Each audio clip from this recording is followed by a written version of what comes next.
I'm Dr. Maryhan. I'm a child psychologist and I specialise and work with children, teenagers and adults that might be experiencing what I call big emotions. So they may be dealing with a particularly difficult situation, they may be somebody who's particularly anxious, or they're worrying, or they find themselves in a situation that they don't necessarily want to be and they need support to move from where they are to where they want to be.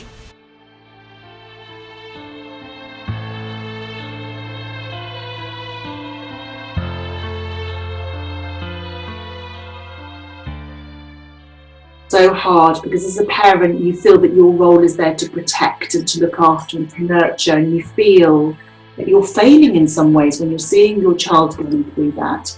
And it is a really challenging thing, and it's about recognizing that and recognizing the internal dialogue that you're having with yourself. So you can't change the situation that your child is in. All you can do is equip them with what they need in terms of maybe reducing stressful situations so that potentially then it may be less likely to happen, and then to also manage your own anxiety so that you reduce your stress levels when it happens. And so I've talked before about using the 7-11 or a take 10 strategy, and I think that that's really useful to reduce your own physiological response and anxieties when you see that happening in your child. But I think it's also important to recognise the dialogue that you're having within yourself and to be kinder to yourself. It's not your fault. You haven't done this to your child. You haven't failed as a parent. It's a condition that your child has that with support they can work through and lead a very happy, fulfilling, enriching life. So it's about just being kind to yourself. So don't criticise yourself when you hear that dialogue happening again. Just acknowledge it. I'm doing that again. I'm criticising myself. I'm sort of judging myself as a parent, and I'm just going to park it for a bit.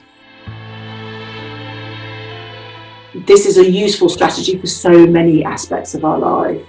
But in each day, try and write down the things that you've got to be grateful for. And your children can do this as well, because despite all of these challenges, there will be elements of that day that there's so much gratitude to be had for, and it's the really little things.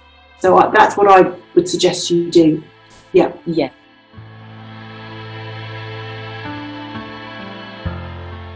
It's a concept called emotional contagion.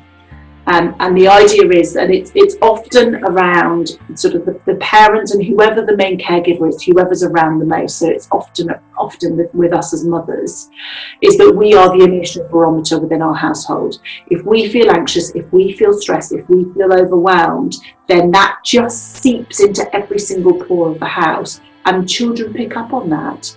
And that's why, so the more confident you are, the sort of more settled and content you are with yourself, the better it is for everybody, because that just seeps out, and that in terms of confidence for your children. Yeah.